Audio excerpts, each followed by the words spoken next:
Assalamualaikum warahmatullahi wabarakatuh. Berjumpa lagi dengan saya Imam Bukhari. Nah, pada kesempatan kali ini saya akan memberikan informasi tentang BAP Pos Emis Ganjil 2023. Sesuai dengan surat edaran pendataan emis untuk alokasi dana pos madrasah dan BOP RA tahun anggaran 2024.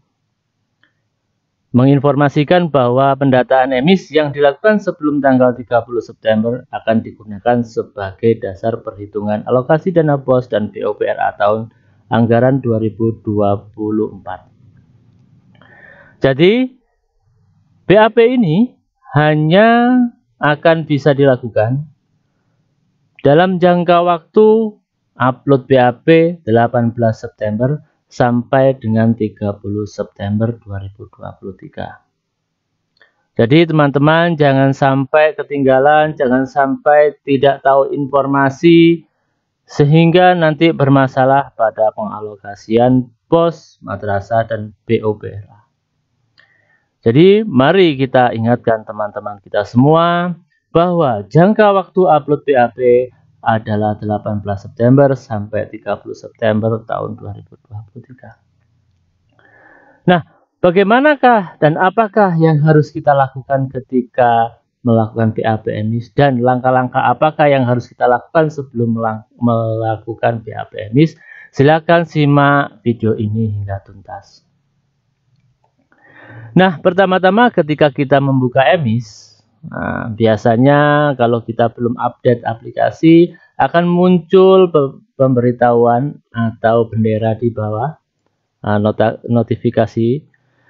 Kita klik di sini untuk mengupdate aplikasi versi terbaru atau dengan tombol keyboard Ctrl Shift R. Nah, kalau sudah kita update, kita login, kita akan menuju menu BAP Pos di bilah sebelah kiri. Di menu-menu sebelah kiri ada BAP Pos. Di sini ada informasi pada menu awal, itu adalah jadwal. Jadwal kapan tanggal dimulainya dan tanggal kapan selesainya. Jadi ini hanya 12 hari ya teman-teman. Jadi sampaikan kepada semuanya jangan sampai terlambat melakukan BAP Pos emis. Nah, setelah kita mengetahui jadwalnya, selanjutnya kita memilih menu BAP Pos. Nah, ini kita pilih menu ini, sebelah kanannya jadwal.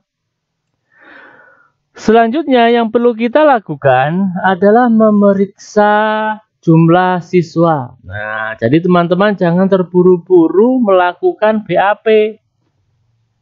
Karena hal yang terburu-buru itu tidak baik. Jadi kita harus memastikan dulu jumlah siswa presisi dengan jumlah siswa dalam rombel. Nah, ini jumlah siswa dan jumlah siswa dengan rombel harus sama. Nah, harus sama. Nah, bila sudah sama,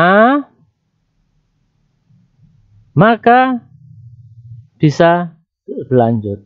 Namun, apabila kita menemukan tidak sama, nah, ketika kita mengecek BAP Pos, jumlah siswa dan jumlah siswa dengan rombel kok tidak sama, ada ketidaksamaan, nah, ada ketidaksamaan seperti ini, maka apa yang harus kita lakukan?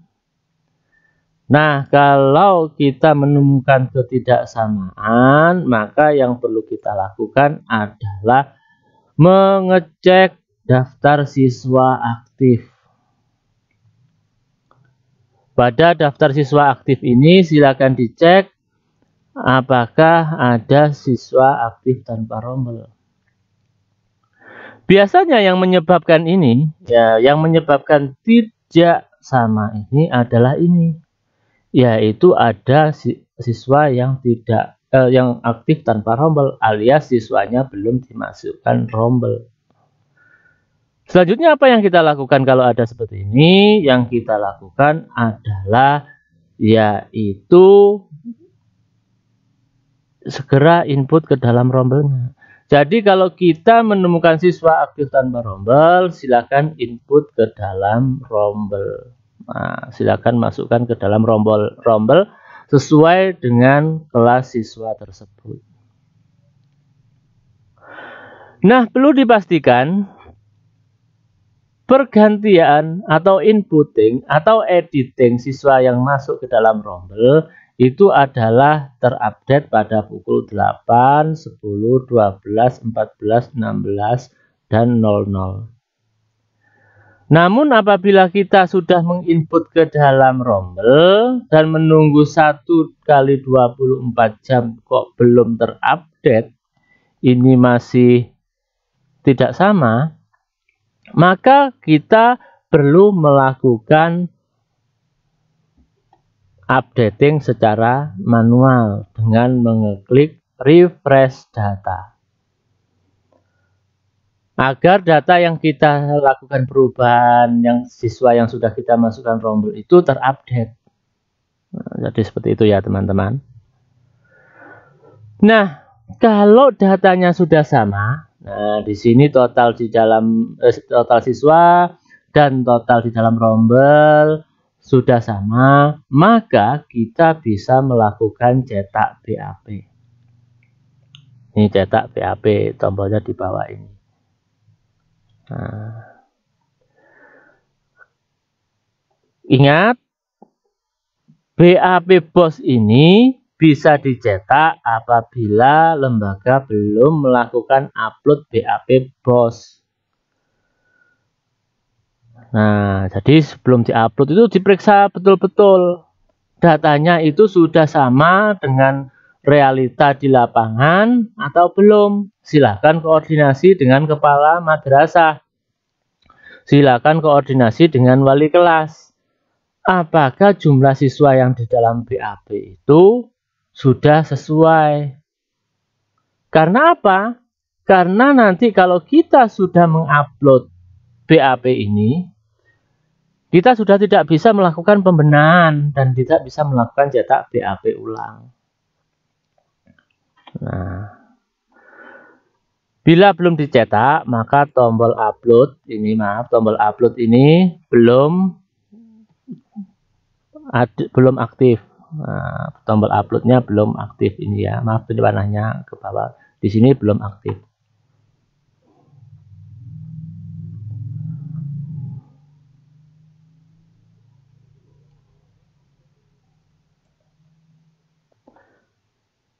Nah, jadi kalau belum dicetak, maka tombol ini, tombol di sekitaran ini belum aktif. Nah, kalau kita sudah cetak BAP-nya, dan data itu dipastikan sudah sesuai, jadi datanya itu sudah sesuai, kita koordinasikan dengan kepala madrasah, datanya sudah sesuai, tidak ada siswa yang ketinggalan, baik itu siswa mutasi atau siswa PPDB, maka silahkan BAP yang telah ditandatangani tersebut diupload. Nah, di sini silahkan upload file yang sudah ditandatangani. Nah, silahkan pilih menu gambar awan ini untuk mencari file di mana kita simpan. Nah, kalau sudah kita pilih menu file yang kita simpan, maka tandanya adalah ada gambar tempat sampah, ada gambar logo PDF, dan tombol upload BAP menyala. Ini belum dikatakan berhasil menguploadnya. Nah, jadi kalau sudah ada gambar tempat sampah ini dan tombol BAP menyala, silakan klik upload BAP. Bagaimana tanda sudah kita mengupload berhasil? Itu adalah ada di riwayat BAP bawahnya. Kalau di riwayat BAP ini sudah terisi tanggal upload, jumlah siswa tanpa rombel, dan jumlah siswa dengan rombel sudah terisi, dan tombol BAP-nya sudah berubah menjadi hijau, itu artinya kita sudah mengupload. Tapi kalau di sini tertulis belum diupload, maka silakan ulangi lagi langkah ini. Silakan mengupload file yang telah ditandatangani. Ingat, BAP ini adalah kalau sudah diupload kita tidak bisa mencetak lagi. Jadi pesan saya, pastikan BAP yang sebelum diupload itu sudah benar-benar data final, data yang benar-benar valid, dan data yang sudah dikoordinasikan dengan kepala madrasah dan yang lainnya. Terima kasih, itulah yang bisa saya sampaikan tentang BAP POS Ganjil 2023. Terima kasih. Wassalamualaikum warahmatullahi wabarakatuh.